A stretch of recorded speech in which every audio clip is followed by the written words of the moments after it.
They say when you give from the heart, blessings follow, but no one tells you what to do when that blessing is laughed at, or slowly erased like it never mattered.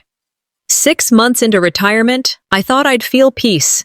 I thought I'd sleep in without a clock screaming at me, sip my tea while watching the sun hit the porch just right, maybe even pick up quilting again like my grandma used to do. But retirement came with a silence I didn't expect. I wasn't tired of working. I was tired of being alone. I raised my boy Kelvin alone since he was 5. His daddy left this world too soon, and I had to be mama, daddy, and everything in between. Worked double shifts at the hospital, packed lunches with notes he probably threw away, and prayed every night he'd grow up safe and kind. And when he did, when he got that good job and married that pretty girl, Raquel, I felt like I'd finally done something right. So I gave them the villa. My retirement gift to myself was giving it all to them. It was a warm Sunday morning. I remember my hands trembling just a little as I handed Kelvin the keys. "It's yours now," I said, smiling bigger than I felt. I'd spent the week decorating, framed family pictures in the hallway, my grandmother's quilt folded neat on the couch, cinnamon candles lit like it was already Thanksgiving. Raquel looked around with a half smile, polite but distant. Kelvin kissed my cheek, murmured thanks, but started talking about all the changes Raquel wanted. Opening up the kitchen, replacing the floors. It stung a little, but I told myself, maybe she just ain't used to me yet. Maybe this was new for all of us. So I stepped back, let them breathe. I thought stepping back was love. Turns out, I was stepping out of my own life. Weeks passed. I visited now and then, casserole in hand, smile ready, but each time, something felt smaller, like I had to knock harder to be let in. One afternoon, I came by unannounced, just wanted to drop off a peach cobbler. Raquel's mama was already there, barefoot in my kitchen, critiquing the cabinet space like she owned the deed. I stood there with my cobbler, awkward as ever. Kelvin barely looked up from his phone. "They're just staying a bit, Ma," he said, like it was nothing. I didn't say much back, but my stomach turned. That was my house, my gift, my savings. And now it felt like a bus stop for folks I hadn't invited. I told myself again, be patient. Don't rock the boat. They're family. But late at night, Mama's words crept back into my head. Don't let folks sit too long in your kindness. They'll build houses on it. Raquel's folks had money, nice cars, always dressed like they were headed to Sunday service even on weekdays. They'd look at me like I was some relic. A reminder of hard times they'd risen above. And Kelvin, he started echoing their words, their tone. I barely recognized my own son. One day, I brought over a photo of Kelvin at his high school graduation, the one where I'm holding him tight, tears in my eyes. I thought maybe they'd like it for the living room. When I walked in, though, the family pictures I'd hung were gone. Every single one. Replaced by abstract art and framed quotes about manifesting abundance. I asked Kelvin gently, "Baby, where are the photos at?" He looked at me, half annoyed, half distracted. Raquel wanted a cleaner look, less clutter. Clutter. That's what we were now. I left that night with my casserole dish cold in the back seat and silence sitting beside me. The dinner stopped. "Guest list got tighter," Kelvin said, like I was applying for a seat in my own family. They started calling me old-school sentimental, like it was a weakness, like loving too much made me foolish. And I started to wonder, did I give away my power? One quiet Thursday evening, I stopped by unannounced again. I needed to feel something familiar. When I walked into the living room, the quilt, Grandma's quilt, was gone. And where our photos once hung, there was nothing but empty walls and echoes. I stood there for a long time. They didn't move into my house. They moved me out of my own family. "You're being too sensitive." That's what he said. Like my hurt was just some passing wind. Like my spirit hadn't been bruised by the silence in the walls of a house I built with love and sacrifice. 2 months had passed since I gave them that villa. I stopped calling it my villa a while ago. It felt dishonest. Every visit now was like walking into someone else's living room. Shoes lined up at the door in pairs too perfect to include mine. A little sign above the stove now read, "No strong smells, allergies." They'd thrown out my spice rack, said it was expired. Chile, cumin don't expire in a black woman's kitchen, it gets stronger. And the quilt, Grandma Lila's quilt, stitched with her hands, with pieces of my daddy's old Sunday shirts, it was gone, just vanished like her spirit wasn't woven in every corner of that cloth. No one even bothered to ask. Kelvin barely blinked when I asked about it. "You're reading too much into things, Ma," he said. But it wasn't what he said that cut me. It was how his eyes slid away, like I wasn't even worth the full glance. There's an old saying I grew up hearing: if you don't stand in your own house, don't expect them to make space for you. I didn't understand it as a girl. But now it played on repeat in my head every time I sat on the edge of that guest room bed, pretending to visit when it was supposed to be my home.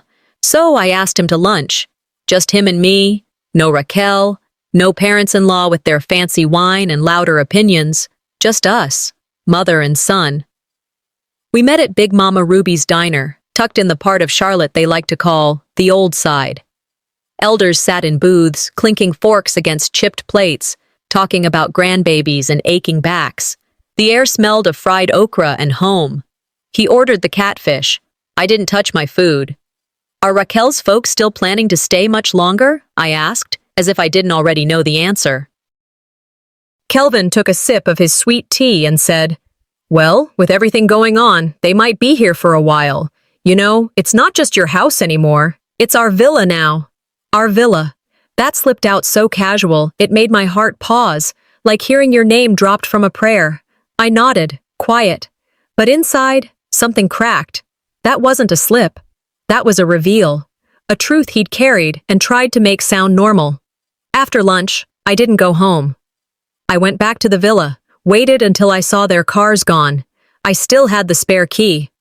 Let myself in like a stranger sneaking through a memory. I wasn't looking for trouble. I just wanted to grab my Bible and a sweater I'd left behind. But something in me said, "Check the study." And there it was. A folder, left half open, like arrogance had walked off in a hurry. I pulled it out and read, "A joint property use agreement," with Raquel's parents' names printed bold at the top. Signed, supposedly, by me. I never signed that paper, never saw it. I stood there frozen, fingers trembling as I took photos with my phone. Every page, every lie. My breath came shallow, but my mind was sharp. They think because I'm quiet, I'm blind. Quiet don't mean blind. I'd seen this before, heard it in whispers at church. Miss Thelma lost her rental property after her daughter added someone's name behind her back. I remember the way she cried after Sunday service, saying, "My own blood did me dirtier than a stranger ever could." I wasn't about to be Miss Thelma. That night, I sat in my living room back at the apartment I never thought I'd still be in. Called up Deacon Ernie. He'd worked law before retirement, always wore suits to church even on hot days. If anyone knew how to sniff out legal foul play, it was him. I didn't tell him everything. Not yet. But I said just enough. "I need to understand something about property agreements," I said. He cleared his throat and said, "You'd be surprised what folks try to get away with if they think you won't fight back." I started gathering receipts, text messages, notes from conversations, dates, names, anything that could build a wall around the truth. I wasn't going to scream and holler. That's what they expected. I was going to move with purpose, like a woman who knew the worth of every silent prayer she'd ever whispered into a cold pillow. That night, I parked across the street from the villa. Sat there in the dark, watching the lights glow through the window, watching them laugh around that dining room table like I never sat there praying over meals they now ate without thought. My hand gripped the steering wheel. "You're enough," I whispered to myself. Then my phone buzzed. No contact name, just one message. "You should check the deed tomorrow." Morning light crept through my bedroom window, and I sat up slowly, heart pounding. The text, just 3 words, still haunted me. "Check the deed tomorrow." My fingers trembled as I slid out of bed, dressed in my favorite navy blouse and simple skirt, then tucked my grandmother's quilt swatch into my handbag. The photos from my phone, the ones I snapped of that forged document the night before, lay beneath. I paused, thought of my mother's voice. Paper don't lie, but people will. With that, I stepped into the dawn. I drove downtown, the roads quieter than usual. When I pulled into the county records parking lot, my palms were damp. I took a deep breath, collected myself, and walked in. The building smelled of musty air and polished wood. Long lines of people waiting for documents stretched out. Clerks moved behind glass partitions. Names and dates echoed across walls in plaques and framed certificates. I took my place in line, bag heavy with hope and dread. After what felt like forever, I stood before the clerk. I asked for the deed records to the villa. My voice cracked, but I didn't stop. She murmured, "One moment, ma'am," and disappeared into back rooms. I watched her footprints fade. Minutes dragged. Then she returned with a large file stamped confidential. My breath seized. I opened it, hands shaking. My eyes skimmed page after page until I found it. The unauthorized amendment, backdated, notarized, partial rights assigned to Raquel's parents. My blood ran cold, chest fluttered. This wasn't a simple error. It was a deliberate carve, taking ownership from the giver. My name was still on the first page, but the amendment followed. I felt betrayal, relief, disgust swirl together. I photocopied what I could, the clerk glancing at me with mild curiosity. As I collected the copies, an older black woman behind me in line leaned forward and whispered, "Baby, you gotta stand on your square.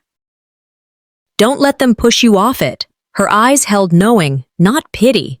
That small kindness anchored me. This was no longer just hurt at home. This was legal. This was battle. I left records office with purpose. I drove to the church where Deacon Ernie kept a small office in the community wing. The afternoon sunlight stained stained glass windows in soft colors. The room where we met smelled faintly of old hymnals and waxed floors. On the walls, black and white photos of civil rights marches, of humble beginnings, stood silent as witnesses. Ernie greeted me quietly behind a cluttered desk. I laid the deed copies before him. He nodded slowly, brows furrowed. "I kept some files," he said softly, pulling a folder from under the desk drawer. Inside were the original deed, receipts, and signed correspondence from years ago, evidence I presumed lost. He said, "You see here, these signatures, these dates. None match that amendment." He paused, handing me the documents. "Forgery like that is serious. You have ground to stand on." I swallowed hard. My heart felt lighter, knowing I wasn't alone now. I told him, "I didn't give them this house to bury me alive in it." His eyes glinted, understanding. He warned of backlash, of reputation damage if I confronted too early. We weighed the risks. Maybe I should wait, build more evidence. But I felt a shift inside me.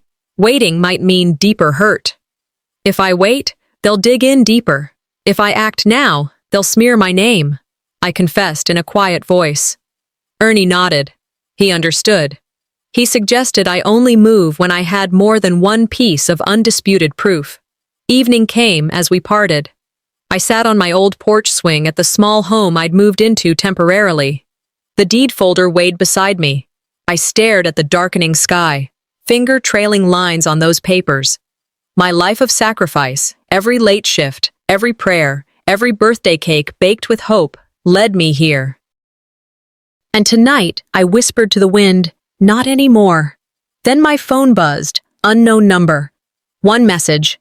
"I know what they did. Meet me tomorrow. Don't tell anyone." Sunday mornings used to feel soft. Coffee on the stove, church shoes waiting near the door, old gospel records humming like they knew your pain. But not this one. I woke up to a stomach turning tight. Something about that voice on the phone last night, low, steady, and too calm, told me I wasn't just chasing ghosts. I was stepping into a mess somebody hoped I'd never uncover. I pulled up to the villa just before 10, 2 grocery bags in my arms. Bread, eggs, collards, nothing fancy. Just enough to make the visit look casual. I walked past that new landscaping they bragged about in the family group text, but never showed me in person. Fresh mulch, new flagstone, but no welcome mat. The curtains shifted. I saw a silhouette move, pause, then vanish. I knocked once, waited, knocked again. It took a full minute before the door cracked. Raquel's mother stood there in a satin robe and pinched eyes. "We weren't expecting company," she said, not even pretending to smile. "I brought some groceries," I replied, holding up the bags. "Thought I'd make cornbread and greens. It's been a while." She stepped back, but not like she was letting me in. More like she didn't want the neighbors to hear what came next. I walked in anyway. Inside, the living room had been rearranged. My armchair was gone. My grandmother's quilt, folded and stuffed under the new throw pillows embroidered with "Blessed beyond measure." The couch faced a different direction now, like they'd turned their backs on what built this house. I set the bags down and bent to pick up a can of beans that had fallen. As I stood, I caught movement from the hallway. Then the doorbell rang again. Deacon Ernie. He stepped in like he belonged there. "Was just passing through. Figured I'd drop off your copy of those church minutes, Miss D," he said, eyes cutting toward me. I saw what he was doing, and I was grateful. Tashana and her husband Odalitha looked tight-jawed.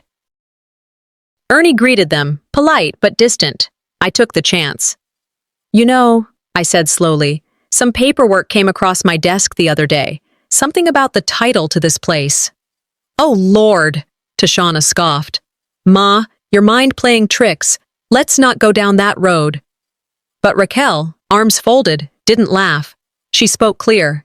"Mom and Dad gave this to us. We don't mean to erase you. We just built a life here." Her words hit harder than a slap. They didn't just deny what I did, they rewrote it. Made it sound like I'd been handed something, not sacrificed for it. My jaw locked. I turned to face them fully. "If that's the story y'all choosing, then I'd like to see the papers tonight. All of them." Raquel opened her mouth, but I wasn't done.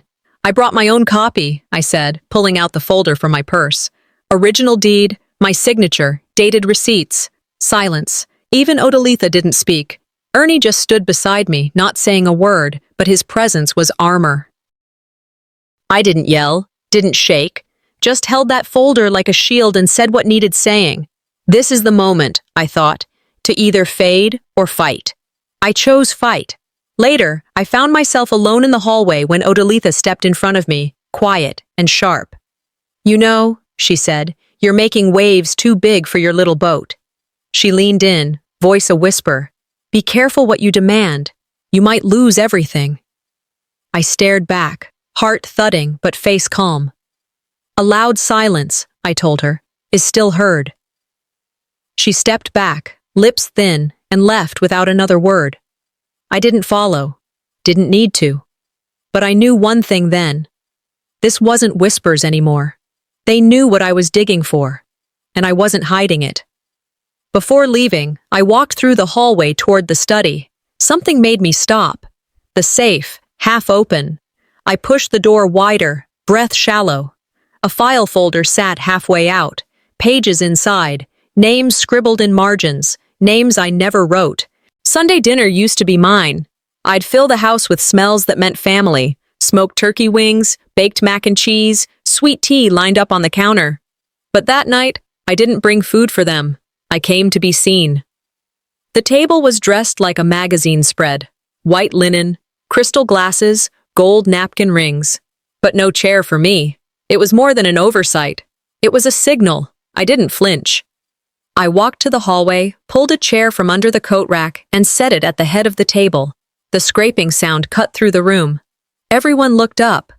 I sat down, placed my hands on the wood, and said calmly, "A mother doesn't need an invitation to her own house." Kelvin's eyes dropped to his plate. Raquel's parents looked at me like I'd tracked mud on their carpet. Even Raquel's smile looked like a mask slipping. My presence was a stone in their shoe. They wanted to know what I knew, how much I'd seen. I spoke softly, but the words hit hard. "I've seen the deeds. I've seen the edits. I've seen what you tried to erase." The room went still. Forks hovered over plates, but didn't move. Raquel glanced at Kelvin, then back at me, her father's lips pressed thin. "You moved in and tried to move me out," I continued, voice steady. "But there's something you forgot. I'm not going anywhere." From my purse, I pulled a small envelope and laid it in the middle of the table.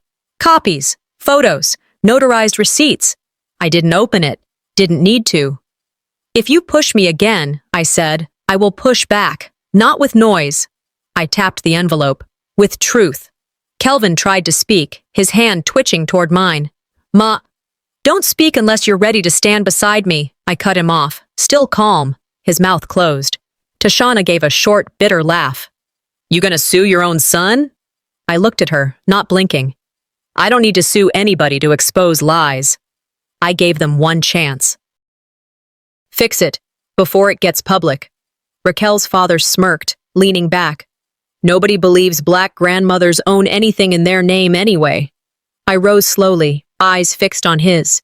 Then maybe it's time they see one who does, and won't be quiet about it. The front door opened. Deacon Ernie stepped in with two elders from the community. They sat at the table, silent, like witnesses at a hearing. Their presence shifted the air. This was no longer a family squabble. Kelvin's jaw clenched. He looked at me like a boy caught in a lie. Raquel whispered something in his ear. He stared at his plate, saying nothing. I leaned forward. I gave you the keys to a kingdom, I told him, voice low, and you let them build walls to keep me out. His silence cut deeper than their insults. Who do you protect when you're silent? Your family or their control? I asked.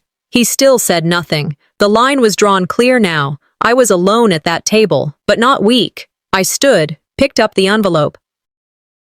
You have 72 hours to do what's right, I said, looking at each of them in turn. After that, the truth will go wherever it needs to. No one moved. Only the clock ticked on the wall. I walked out through the kitchen, my own footsteps echoing on the tile I once chose. Outside, the night air wrapped around me like a warning. Heavy, thick. Something big was coming. I could feel it in my bones. I was winding down after that kitchen confrontation, letting my heart settle into the peace I prayed for, and then Ernie called, Girl, they went public. His voice was low but urgent. My skin prickled. Before I could ask more, he hung up. By noon, a post had gone live. Anonymous account, fake face, cruel words. Old woman losing her mind, don't believe her lies. My name, implied. My story, twisted.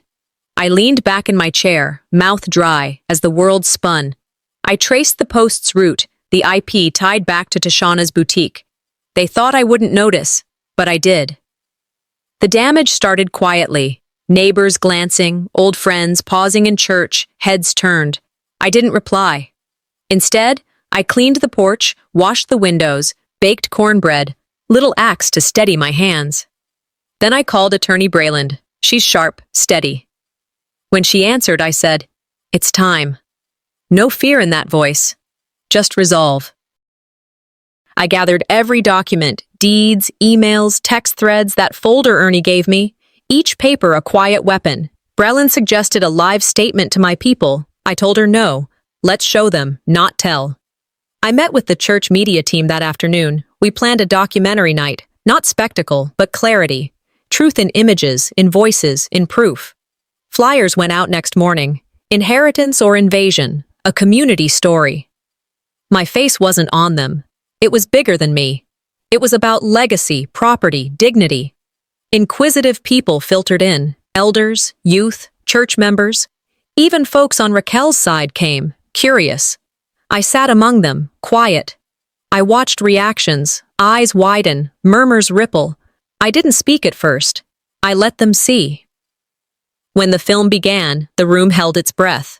Footage showed me and my late husband building our home, brick by brick, hands weary but hopeful. A timeline laid out the original deed, then the amendment's sudden appearance years later. Scenes flickered of me at gatherings where I was excluded, silent in corners, watched by strangers in my own home. Then the screen went black. A line appeared. Power is often quiet, but so is dignity. The lights came up. Tears steamed faces. A few angry murmurs. I rose, heart thunderous, but calm. Outside the venue, Raquel's father waited. He hurled a drink at my car's windshield and yelled, "Think this is over?" I didn't flinch. I looked at him, voice soft. You just proved my next chapter. I drove off slow, watching their faces in the rear view. They wouldn't sit still. But neither would I. That morning I woke to a buzz of calls and messages. Did you see that post? One neighbor asked. Another text flashed. Check the news. I sat up in bed, fingers trembling, but my mind steady. A local site had published an article titled, Villa Dispute, Mother Loses Mind, or Is She Right? Cruel headline. They quoted the fake account from before, hinting I was unstable, desperate. I read each line without blinking, my heart like stone. This wasn't shock anymore. It was confirmation. I took a deep breath, went to my kitchen table, and posted side-by-side screenshots of the original and amended deeds. No commentary, no begging, just truth. Let the evidence breathe.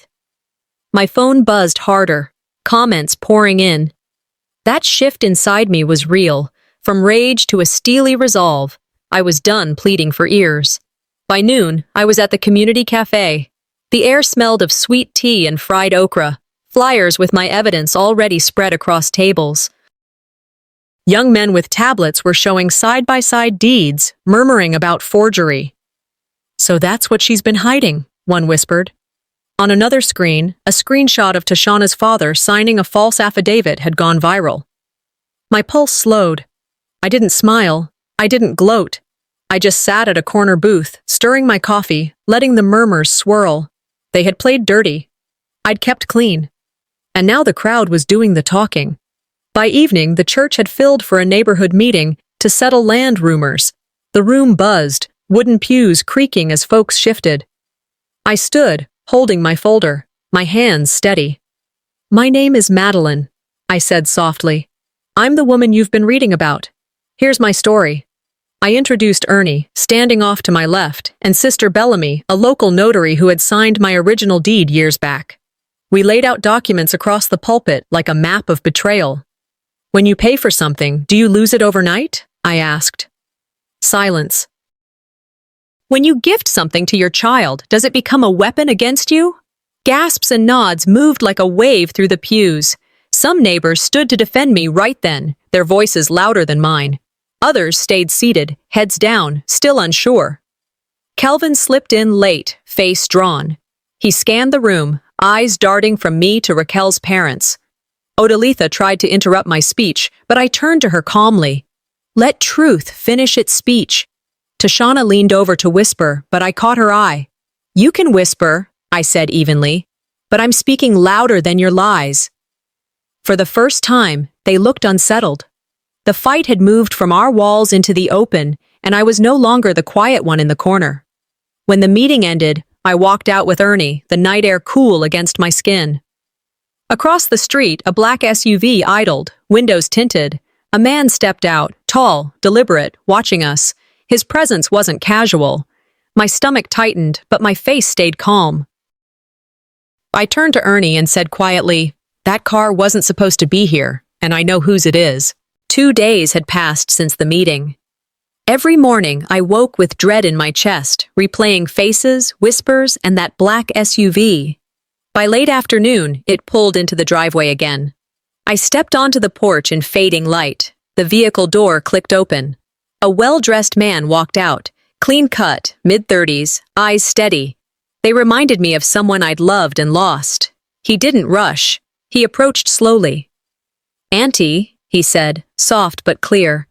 I'm Malik, your late husband's nephew. I saw the documentary. I recognized the names. He rested a hand on the satchel at his side. Then his voice dropped. They erased more than just your name. Those words hung between us. I invited him into the driveway, wary, but something in his tone felt real. The air between us shifted. I felt curiosity war with suspicion. He opened the satchel carefully and laid out notarized letters and photographs proving his link to our family line. Among them was a copy of an early will, signed before any amendment, that named me sole property holder. Malik explained that his father, my husband's brother, had kept records hidden after Raquel's father pushed him out years ago. Back then, Malik was a teenager. Now he'd returned with both proof and purpose. I held the documents trembling, absorbing the weight. Our family tree wasn't gone. It was buried. We drove together to Attorney Breland's office. She flicked through each document, then looked up at me. These are valid under law. She confirmed that the early will invalidated the amended version used against me. She drafted a cease and desist and began preparing a petition to reassess the deed. Word spread quietly. Neighbors who doubted me began sending messages of regret. I didn't celebrate. I simply said, "Truth ain't loud, it's consistent." Malik sat beside me, giving strength just by being there. That night, I called a meeting. Not a social call, this was summons. In the villa's living room, Odalitha and Tashana arrived stiff, Kelvin trailing behind them, eyes darting to Malik. They weren't expecting him. Malik calmly laid out the will's history, piece by piece, like a courtroom argument. He spoke respectfully, directly. When he finished, I stood, my voice firm. "This is my house. You were just visitors."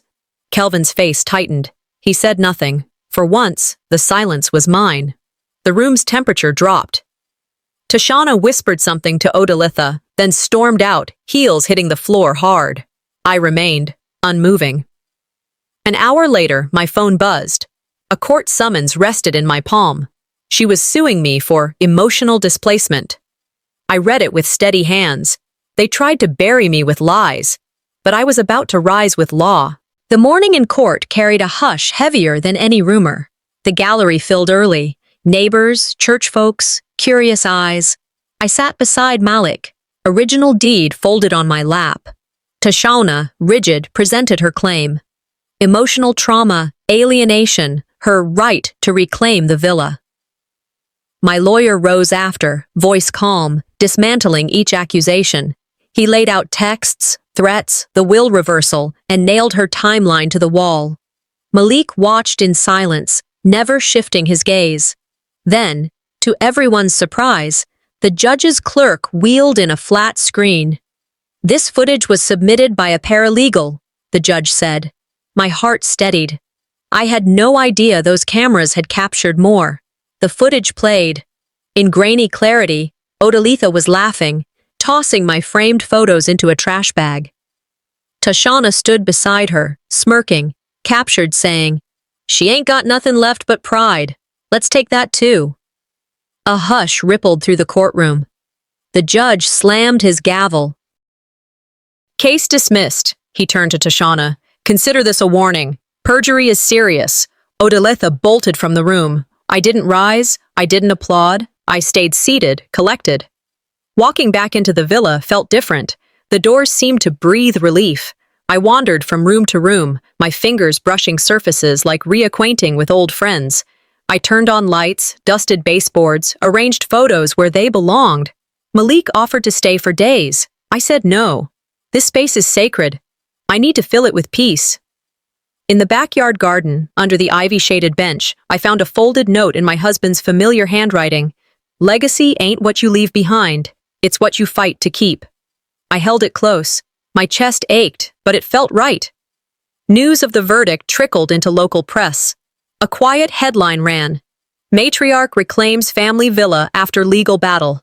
No grand statements, no sensational spin. Just fact. That evening, I hosted dinner for Malik, Attorney Breland, and a few faithful neighbors. The house felt warm, not because of food, but because the fight was over. Kelvin sent me a letter next day. He wrote remorse, confusion, hope. I read it once, folded it, and set it aside. Forgiveness is not instant. Weeks later, I stood in a small kitchen classroom at the community center, same place I once felt invisible. I taught a free cooking class. People leaned in, children asked questions, neighbors stood and watched with respect. I poured cornbread batter, folded greens, whispered prayers over bowls.